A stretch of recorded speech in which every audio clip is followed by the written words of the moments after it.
نگران وزیر اعلیٰ سندھ کا خط کے ذریعے وزیر اعظم پاکستان پر زور، FBR سے سندھ ورکرز ویلفیئر فنڈ کے 22 ارب روپے واپس دلوائیں۔ نگران وزیر اعلیٰ سندھ جسٹس آر مقبول باقر نے وزیر اعظم انوار الحق کاکڑ کو ڈیو لیٹر کے ذریعے ان کی توجہ فیڈرل بورڈ آف ریونیو کی جانب سے ورکرز ویلفیئر فنڈ کی غیر قانونی وصولی کی جانب مبذول کراتے ہوئے وزیر اعظم کو بتایا کہ آئین میں 18ویں ترمیم اور کنٹریکٹ لسٹ کے خاتمے کے بعد سندھ حکومت نے ورکرز ویلفیئر فنڈ ایکٹ 2014 اور Sindh companies profit worker participation act 2015 نافذ ہے۔ انہوں نے مزید کہا کہ صوبائی حکومت آئینی طور پر سندھ میں قائم صنعتی اداروں سے ورکرز ویلفیئر فنڈ اور سندھ ورکرز پارٹیسیپیشن فنڈ جمع کرنے کی مجاز ہے، جو کہ صنعتی یونٹس کے مزدوروں کی فلاح و بہبود کے لیے ایک اسکیم ہے۔ وزیر اعلیٰ نے خط میں کہا کہ مذکورہ بلا واضح آئینی ترمیم کے باوجود FBR سندھ میں مقیم فنڈ ادا کرنے والوں سے مسلسل ورکر ویلفیئر فنڈ اور ورکر پروفٹ پارٹیسپیشن فنڈ وصول کر رہا ہے،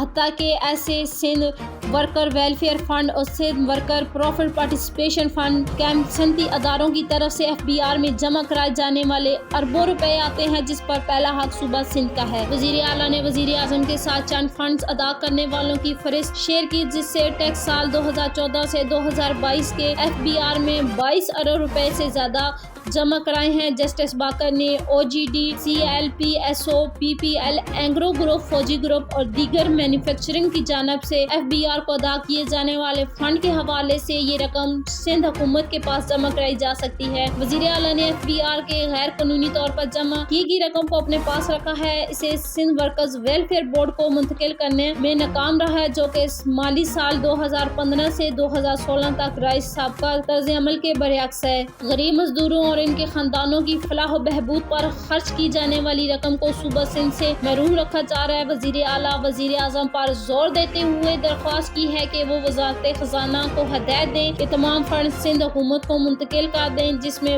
22 ارب روپے صوبہ سندھ کے متعلق بین الصوبائی اداروں کی طرف سے دیے گئے فنڈز بھی شامل ہیں۔